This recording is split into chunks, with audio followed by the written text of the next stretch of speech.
Herstel jou altaar en God sal die vuur voorsien. Dis die woord van die Here vir my gee. Herstel jou altaar en God sal die vuur voorsien. 1 Konings 18 vers 21 tot 39.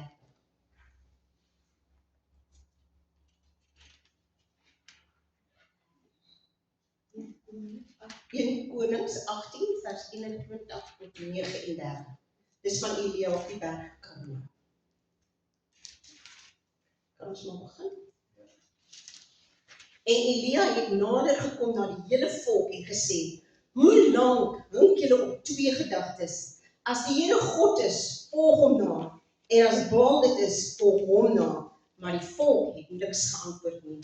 Toe sê Elia vir die volk, ek het alleen oorgebly as profeet van die Here, terwyl die profete van Baal 450 is. Maar laat hulle vir ons 2 bulle gee, dan kan hulle vir hulle 1 bul uitkies en dit in stukke verdeel en op die hout sit, maar sonder om vuur te maak. En ek sal die ander bul gereed maak en op die hout sit, maar ek sal geen vuur maak nie.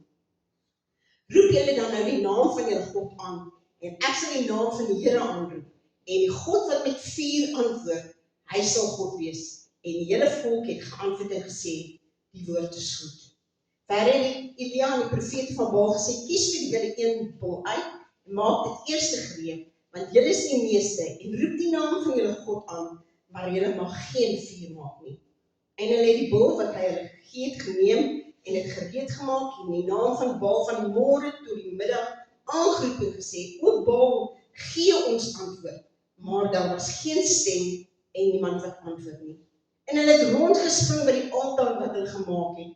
En toe dit middag was, het Elia met hulle gespot en gesê, roep harder, hy is mos 'n God, hy seker in gepeins, of hy het hom seker afgesonder, of hy seker op reis, miskien slaap hy en moet wakker word. En hulle het hard geroep en alself volgens hulle gebruik, met sware en spiese, stikkend gekerwe, totdat die bloed hulle uitgespuit het.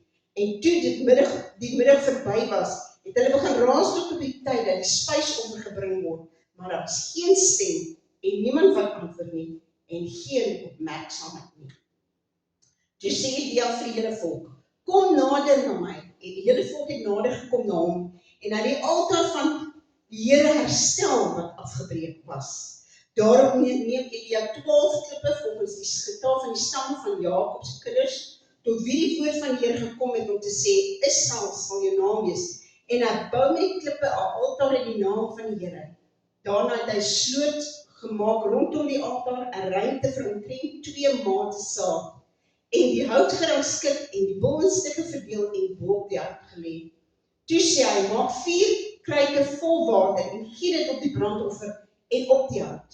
En hy sê, doen dit die 2 maal, en hy het dit vir die 2de maal gedoen. En hy sê, doen dit vir die 3de maal, en hy het dit vir die 3de maal gedoen. So die water rondom die altaar geloop het, en ook die sloot het hy vol water gemaak. En op die tyd dat hulle die spysoffer bring, het die profeet Elia nader gekom en gesê, Here, God van Abraham, Isak en Jakob, laat dit vandag bekend word dat U God in Israel is, en ek U knegt, en dat ek al hierdie dinge op U woord gedoen het. Antwoord my, Here, antwoord my, sodat hierdie volk kan erken dat U, Here God is, en dat U hulle hart tot U laat terugkeer. Daarop het die vuur van die Here neergeval en die brandoffer en die hout en die klippe en die stof verteer. Ja, die water wat in die sloot was, opgelek. En toe die hele volk dit sien, het hulle op hulle aangesig geval gesê, die Here, hy is God. Die Here, hy is God. Amen. Okay, so, eers sien ons, hy begin eers om die altaar te herstel. Dit is die belangrikste, om die altaar te herstel, wat sekerlik nie in gebruik was nie. So neem weer die klippies, wat die 12 klippe wat die stamme van Israel voorstel, en hy herstel die altaar, en hy bou hom weer, kan ek dit so sê. En 'n altaar, weet ons, is belangrik, want 'n altaar is 'n plek waar hulle bymekaar gekom het om iets te herdenk. God het iets groots gedoen, en nou herdenk hulle. Soos met ander woorde, toe Noag uit die ark kom, net hy en sy seuns en skoondogters, het hy dadelik 'n ark gebou. Dis 'n gedenkteken, dis iets, As hulle dit gesien het, het hulle geweet waarvoor was dit daar. Ja, hier het die Here dit gedoen en ons herdenk dit. Dit is belangrik geweest, want dit is 'n toonbeeld vir ongelowiges om ons, dat ons God lewe en dat hy wonderwerke doen. So hulle het dit gedoen, dis die fisiese struktuur om te herdenk, waar hulle goddelike ondervinding gehad het, soos Jakob toe hy met sy kop teen 'n klip gelê het en gebid het van die engele wat op 'n heer op en af klim, het hy 'n altaar gebou en hy het gesê, God was hier en ek het nie eers geweet nie. So dis ook om te herinner aan die goddelike ontmoeting wat hy gehad het. 'n Plek om offers te bring. Elke dag het hulle offers gebring om dankie te sê, om hulle sondes te betaal of reg te maak. Want dis die bloed wat bedek en die offer het altyd bloed gehad. En dan dis ook 'n plek waar hulle geestelik oorlog gevoel het. As daar 'n ander lande na hulle kom of nasies na hulle toe, het hulle altaar gebou en dan het hulle fisies gebid en aanbid totdat God antwoord vir geestelike oorlogvoering. Ons bou nie meer fisiese altaar nie. Ek kan nie, wat sê jy mag nie. Ons bou nie meer fisiese altaar nie. Ons bou nou geestelike altaar. Dis 'n plek dalk in jou huis wat jy eenkant gesit het, jou Bybel lê jy daar, jou boek is daar. En dis waar jy eenkant gaan sit en jy praat met God. Dit is basies jou altaar. Dit is 'n plek wat jy eenkant sit. Dis nie sommer net waar jy gaan koffie drink nie. Almal weet dat dit is jou plek wat jy afgesonder het vir die Here. En dit is so belangrik dat ons so 'n plek moet hê waar dis basies 'n afspraak. As ek sit hier stap, dan weet ek maak nou tyd om met hom te ontmoet. Ek kom nou sit by hom om te hoor, is dit iets wat hy vir my wil sê, of sommer net rustig te raak as die lewe en alles vir my net te veel is. So ons bou nie meer 'n fisiese altaar nie, maar dit is belangrik dat ons 'n plek het wat ons toewy aan God. Dit is 'n plek en dit is ook belangrik om as 'n gesin 'n altaar te hê. Weet jy dit, ek onthou so baie keer het ons gaan kyk met hulle inhale, voor jy eet bid hulle en hulle bid ook na jy eet. Dan in ander plekke bring die huisvader of die kinders die Bybel en dan word daar saam Bybel gelees en saam gebid. Dit is so belangrik want dit is 'n altaar in jou huis wat wanneer jy gaan sit by 'n altaar, elke demoon weet wat gebeur nou. Hy weet hier's nou krag wat uitgaan want hier is 'n maaksel in God se beeld wat met God kommunikeer. Nie sommer 'n God wat jy kan praat of uit hout gekap word of klip gekap word nie, maar die lewende God. En as jy dit nie weet nie, weet die demone. So hy herstel hierdie altaar. So wat verteenwoordig hierdie klippe in jou lewe? As jy jou altaar sou bou en vir die Here sê, Here, hierdie is die plek wat ek vir u een kan sit. Wat is dit, Here? Wat is vir my belangrik wat ek moet neerlê om hierdie altaar vir u te kan bou? Here, miskien is dit my kinders. Here, miskien het ek my kinders vir u gegee, maar ek het weer teruggevat want Here, ek voel nie u werk in hulle lewens nie. Hulle is nog steeds net so rebel soos wat hulle was. Maar miskien moet ek my kinders as 'n eerste klip neersit en sê, Here, hier is my kinders. U het hulle liewer as wat ek het. U is meer in staat om hulle te beskerm. U is meer in staat deur die Heilige Gees om hulle te trek. My kinders, Here, hy is vir my kosbaar, maar Here, ek moet altyd onthou dat u hulle maker is en u het hulle soek jou liewer. En u weet die planne wat u van het. U weet waarheen dit sien, met hulle op pad. So my kinders, Here. Miskien my man, miskien is my man my God. Miskien sien ek dit nie so nie, maar as ek kom by die dinge van die Here, is hy dan die eerste. Here, ek sal nou maar ek net eers dit vir my man doen. Onthou net altyd, die Here sal nooit verwag van jou om jou man onbelangrik te maak, want hy is die hoof van die huis. En God is in beheer en hy is lief vir families. So as hy jou vra om iets te doen vir hom, maar jy het ook jou man het jou ook iets gevra, dan is jou keuse om God te maak. Want hy weet wat is belangrik, as ek dit so kan sê. So my man, ek kan nie sonder hom leef nie. Here, as hy sê ek moet dit doen, ek gaan dit doen. Dan is hy. En die woord sê vir my, as enigiets teen God se woord is, kan ek nie daarmee saamstem. So my man, miskien moet ek my man daarmee sit. Here my finansies. Here my finansies, het ek dalk nodig om daar 'n klip neer te sit, Here, want ek kan nie vertrou vir my finansies nie. Here, dit gaan swaar. Ek doen my 10, ek doen my offers, Here, ek gee vir die weesmense en die mense langs die pad. Here, ek het 'n oop hand, U ken my, maar Here, my finansies. Ek is so moeg om elke maand van maand tot maand te lewe. Here, ek weet dit is nie U wil nie. Daarom gee ek dit vir U, Here. En ek weet U gaan vir my die planne gee en U gaan vir my bewys dat U die God van my voorsien is. Want dis wie U is. Maar jy moet dit gee. Jy moet dit bou in jou altaar. Jou tyd. Hoeveel gebedstyd het ons werklik met die Here? Die woord vir ons sê vir ons moet gedurig bid. Met ander woorde, jy het nie 'n oggend, 'n middag en 'n aand. Regtig nie. Maar jy moet dit ook hê. Want jy moet vroeg in die oggend jou eerste vir die Here gee. So jy gaan eerste en jy gaan sit vir die Here in jou kamer wat jou altaar is en jy begin met hom praat. Weet jy, partykeer is sê vir jou bly net 'n bietjie stil. Want ons spring altyd in en ons begin praat en partykeer wil die Here net hê jy moet sit. Hy wil net hê jy moet stil wees sodat hy met jou kan praat. Miskien daai moegheid wat jou het, Here wil dit net bietjie wegneem.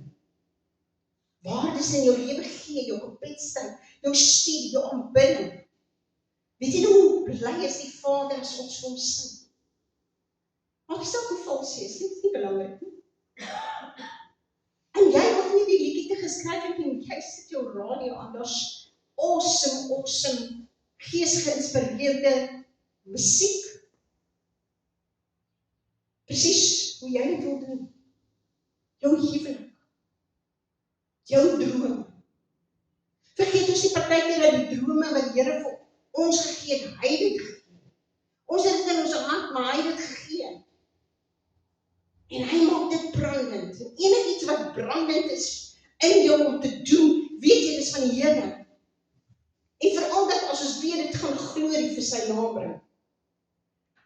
So van hierdie klippe miskien losgeraak, en het ons nodig om dit terug te sit. Is hy nog werklik eerste in ons lewens? Of in ons besige bestaan, is hy maar net nog een van die heilige wat ons doen. Die Here nie vermagtig sê, Martha, jy is oor baie dinge beskerm bekom. Maar sy die beste kies.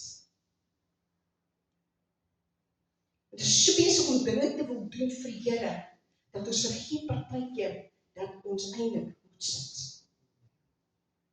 En dit begin en dit eindig by hom. Soos hierdie altaar regmaak, en jy bou hom simbolies. Terwyl jy jou goedjies daar sit, dink 'n bietjie wat wil jy op daai altaar sit. Wat het jy nodig om weg te laat uit die lewe? En wat het jy nodig om daar te voel? So het 'n sloot gemaak, uit die hout gereg sit, uit die bol gesny, en te vra hy 3 keer vir hom 4 kruike water te gaan. So baie water dat dit deurweek was, sodat hulle sal weet, dat wanneer God antwoord met vuur, dit nie mensgemaak kan wees nie. Want as jy 'n braaier is, weet jy dat 'n nat hout gaan nie brand. Dit gaan nie brand. En teen die aand het Elia gaan kniel en 'n eenvoudig gebed. Here, laat dit weer die God is. God voorsien die vuur. Dis eintlik waaroor my woord gaan kom. God voorsien die vuur. En toe hy gebid het en alles reggestel het, wagtend, met volle vertroue dat die God, onthou dis dieselfde God wat hy gebid het, en daar was vir 3,5 jaar droog. So hierdie volle vertroue dat die God wat hy nou aanbid, sal antwoord. En dit sê vir ons dat daar vuur uit die hemel uitgeval het en alles verteer.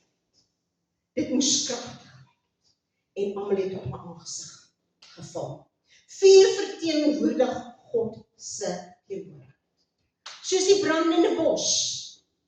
Moses sien 'n bos wat brand, maar hierdie bos brand nie uit nie. God se teenwoordigheid in ons lewens brand nie uit nie. Hy is die een wat die vuur aansteek, en hy is die vuur wat brand, wat ons moet dit in stand hou. So die brandende bos, die vuurkolom het voor die Israeliete uitgegaan in die aand, in die oggend die wolk, in die aand die vuur, om hulle te beskerm, maar ook om vir hulle lig te gee. En toe die Israeliete so naby was, toe hulle voor die see staan, toe het God weer die vuurkolom gestuur. Absolute beskerming. God se teenwoordigheid wat sê, ek beskerm jou. Jy behoort aan my. So God self, Hebreërs 13 vers 29, daarom, omdat ons 'n onwankelbare koninkryk ontvang, laat ons dankbaar wees, en so God welbehaaglik dien, met eerbied en vrees, want ons God is 'n verterende vuur. 'n verterende vuur. So in die aardse tabernakel steek God self daar vuur aan. Na hulle die altaar gebou het en hulle die brandoffer aangesteek het God self die vuur aan die brand gesteek. Niemand het dit aan die brand gesteek. God het aan die brand gesteek. En sy bevel was dat hierdie vuur nie mag uitgaan. Hy het dit aan die brand gesteek, hy moes dit in stand hou. So selfs as hulle die wierlik offer gedoen het hulle van daai vuur geneem en gaan offer, die aanbiddings en die wierlik gedoen, voor die heilige van heiliges, nee? So, sy vuur, dit brand, hy steek dit aan, want dit is nie, anders is dit vals vuur. So, die vuur het uitgegaan, en die stukke vet verteer, toe die hele volk dit sien, het hulle gejuig en op hulle aangesig geval. Levitikus 9 vers 24. In die aardse tabernakel moes die vuur altyd brand. Levitikus 6 vers 13, en die vuur op die altaar moet daardeur aan die brand gehou word. Dit mag nie doodgaan nie, maar die priester moet elke môre daarvoor hout aan die brand steek en die brandoffer daaroor reg lê en die stukke vet van die dankoffers daaroor aan die brand steek. Vuur moet gedurig op die altaar aan die brand gehou word. Dit mag nie doodgaan. In die aardse tabernakel het die volk die offer voorsien. So Romeine 12 vers 1 tot 2 sê die Here, ek vermaan julle dan broeders, by die ontferming van God, dat julle julle liggame stel as 'n lewende, heilige en aan God welgevalle offer. Dit is julle redelike godsdiens. 'n Offer is iets wat bo op die altaar geplaas word en geoffer word. In die Ou Testament het hulle die offer doodgemaak. Maar ons Nuwe Testamentiese offer is ons kies onsself op daai altaar. Maak nie saak hoe moeilik dit is nie, ons kan nie afklim nie, want ons sê, Here, hier is ek. Maak nie saak hoe swaar dit gaan nie, Here, hier is ek. En ek dink so baie keer in ons lewens, sê ons, Here, hier is ek gee vir my alles, ek gee vir my liggaam, siel en gees, Here, ek gee vir alles, ek gee vir my tyd, ek gee vir my finansies, ek gee vir my familie, Here, ek gee vir alles, totdat dinge begin skeef. Totdat dinge begin skeefloop, en dit lyk asof God nie betyds gaan wees nie, dan wil ons as die offer afklim. Of dit raak net 'n bietjie warm, ons sê, Here, ons kan dit nie meer langer doen nie, ons wil afklim, dis 'n keuse. Ons moet self op die altaar klim, en wanneer die vuur aangesteek word, moet ons deur 'n wilsbesluit op die altaar bly. Want die Here gaan self die offer aan die brand steek. Want wat in jou is daar dinge wat hy wil wegbrand uit jou lewe. Miskien dinge van jou karakter, miskien dinge uit jou vrese, jou begeertes, al die dinge wat nie vir hom eer bring nie. En as hy dan sê, as jy dan sê, Here, ek is u offer, dan moet jy bereid wees dat daai vuur brand, en daai vuur gaan brand. As jy sy woord lees, dan sê hy, sy woord is 7 keer gelouter. So hoeveel keer sal ons as onheilige, sondige mense gebrand moet word of gelouter moet word? Maar ons moet bereid wees dat hy dit doen. En partykeer gaan hy daai vuur baie warm maak. 'n heilige offer. Ons moet heilige offers wees. En dadelik sê ons almal, maar ek is nie heilig nie. En dis wat ek is nie. Maar deur Jesus se kruisdood, deur sy offer, sy geregtigheid is ons nou heilig. So ons is 'n heilige offer. En ons is aanvaarbaar vir God. Ek dink nou daaraan toe hulle by Pontius kom en hulle sê hy moet gekruisig word. Toe Paulus, Pontius hom ondervra, onthou? En hy gegaan en hy sê, ek vind geen fout met hom. En hulle het weer gesê, maar hy moet gekruisig word. En aan die einde, wat sy uitspraak gee, hy sy hande in water gewas. En gesê, ek vind geen fout. En Jesus was die offer, wat sonder smet of enige gebrek moes wees. En dis wat die priesters gedoen het, as hulle daai lammetjie bring, of daai offer vir hulle sonde, dan is daai lammetjie deurkyk van kop tot toe, hy mag nie eens 'n merkie opgewees het nie.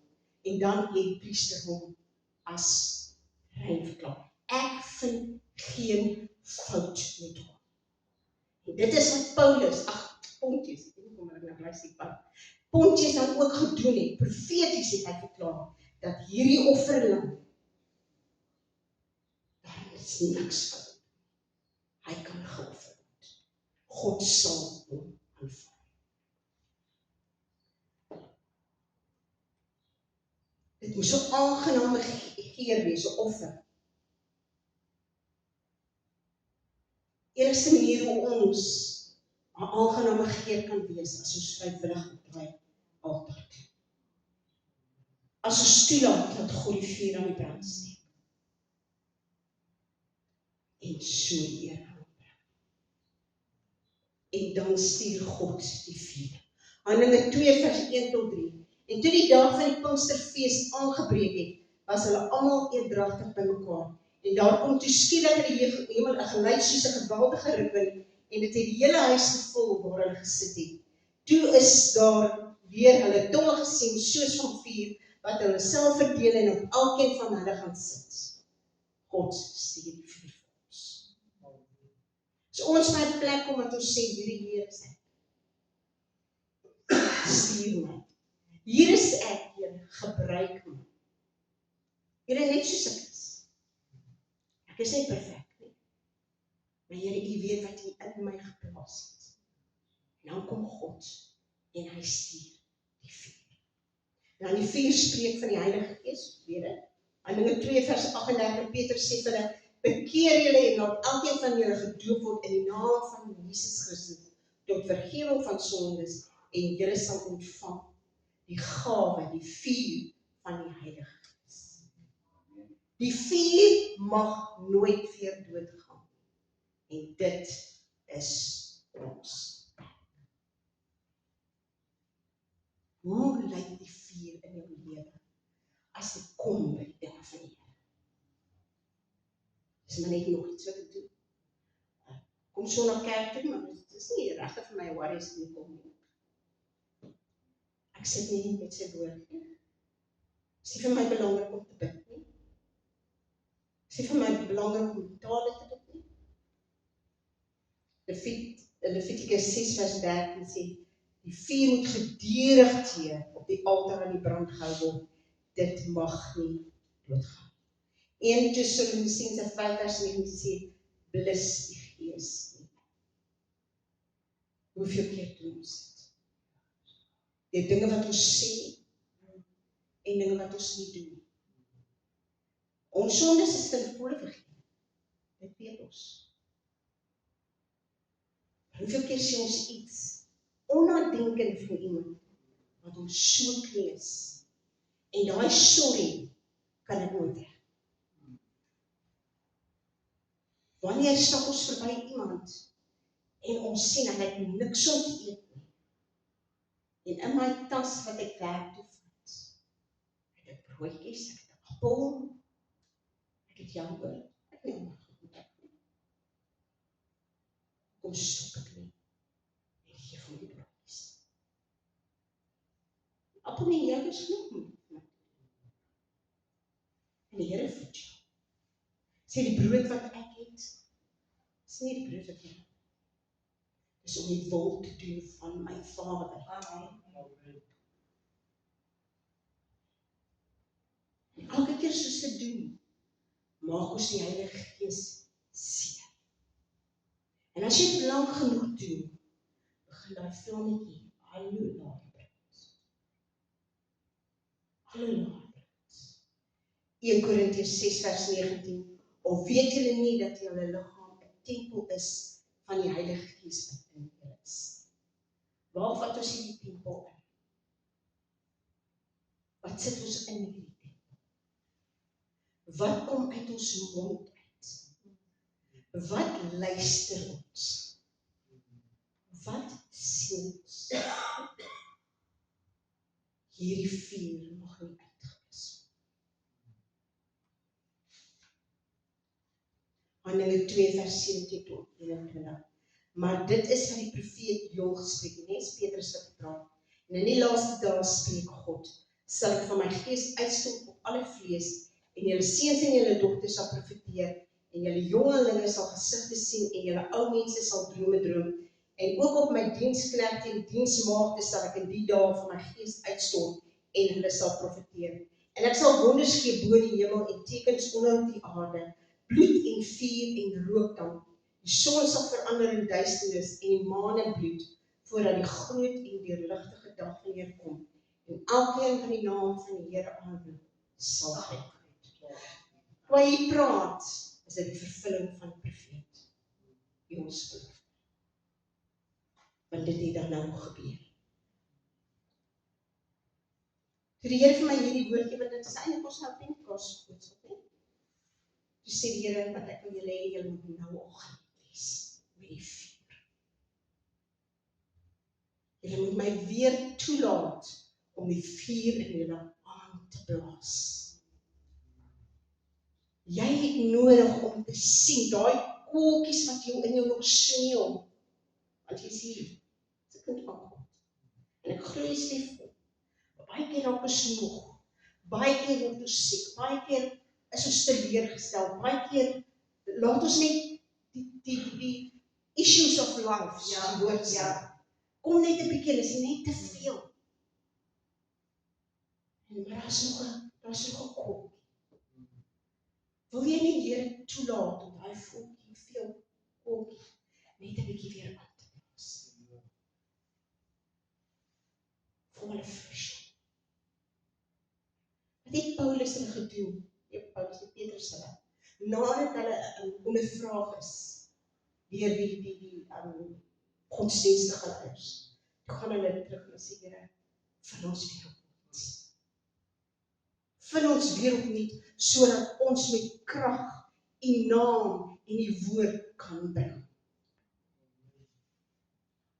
Here, kom net weer. Here, ek weet gesê meer wat is. As jy is, ons nie. As jy verder is, waar jy gister was, ons. Maar as jy na jou lewe kyk en jy sien, weet jy die passie is nie daar. Ek het iewers langs die pad nog. Ek was nie meer getrou om hierdie vuur aan die brand te hou.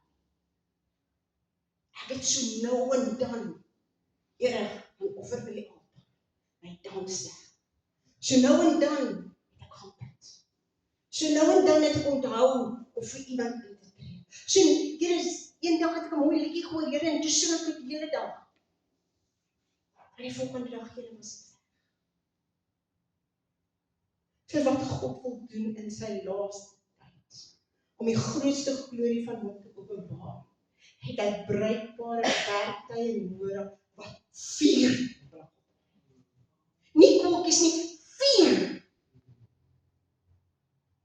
Dat wanneer jy naby iemand anders kom, soos Petrus se skade wat op die geval het en ons genees, dat wanneer jy naby iemand kom, net 'n stukkie van 'n asie van jou vuur op iemand val en ons vlammend vir Here maak. Herstel jou altaar. Hy sê, Here, kom antwoord my. Jesus, konfronteer Here, konfronteer alles in my lewe wat nie van is. situasies, mense, Here, plekke waar ek is, konfronteer dit, Here, vir U, Here, kom staan.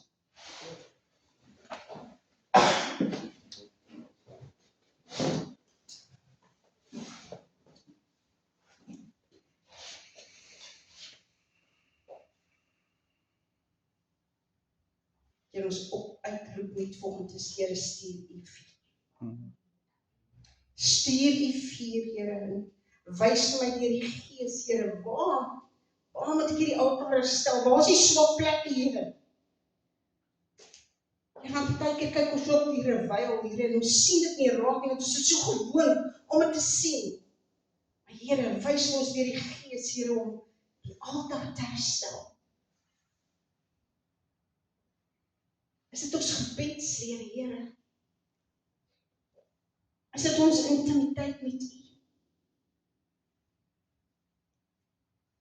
Here, want wanneer ons tyd met U spandeer, wanneer ons tyd is in U woord, Here, U woord wat ons bou, wanneer ons in tale praat en sê, woord stig ons onsself, bou ons onsself op, Here, en ons word verander elke dag in die beeld, Here, van die Seun Jesus Christus. Here, laat ons terugkeer na dinge hoe dit was. Here, U sê, Here, teen ons, dat ons ons eerste liefde verlaat het. Ons het toegelaat dat die wêreld en die dinge van die wêreld kom, Here, Vader, en 'n klip verwyder wat daar moes gebly het. 'n Fondasie klip, Here. En dis hoekom my altaar miskien 'n bietjie wankelrig is, Here. Dat hy nie stewig staan en ek nie staan en wie U is, en wat U doen en U grootheid, U almag en die heerlikheid. Vader, help. En Here, dat ek dan op daai altaar sal klim en sê, Here, hier is ek. Stuur die vuur. Stuur die vuur. Here, ek is hier vrywillig. Ek wil vir U eer. Ek wil vir U wys dat U die belangrikste in my lewe is. Ek wil U wys, Here, dat ek wil hê die wêreld moet sien wie is my God, Here, en daarom weet ek het die vuur nodig, Here. En Here, ek sal hierdie vuur brandend hou. Ek sal hierdie vuur brandend hou vir U eer en vir U heerlikheid. Want ek weet, U sal my help. Ek hoef dit nie in eie krag te doen, Here, want U sal my help. Want soos dinge uittap uit hierdie offer wat ek is, Here, sal dit ook die vuur aan die brand hou. Hier is ek, Here. Stuur die vuur. Stuur die vuur. En Vader, ek weet, U praat met elkeen van ons anders te volg. Vader, ek bid dat ons dit sal oordink. Dat ons aantekenings sal gemaak, dinge wat ons net skielik kan dink, Here, dat ons dit neerskryf. Here, want daar's 'n rede hoekom die Heilige Gees sekere dinge aan ons openbaar en ons bekend maak, dat ons dit sal neerskryf, Here. Want ons moet daaraan werk. Stuur die vuur, my God. Ek bid in die magtige naam van Jesus. Amen. Amen.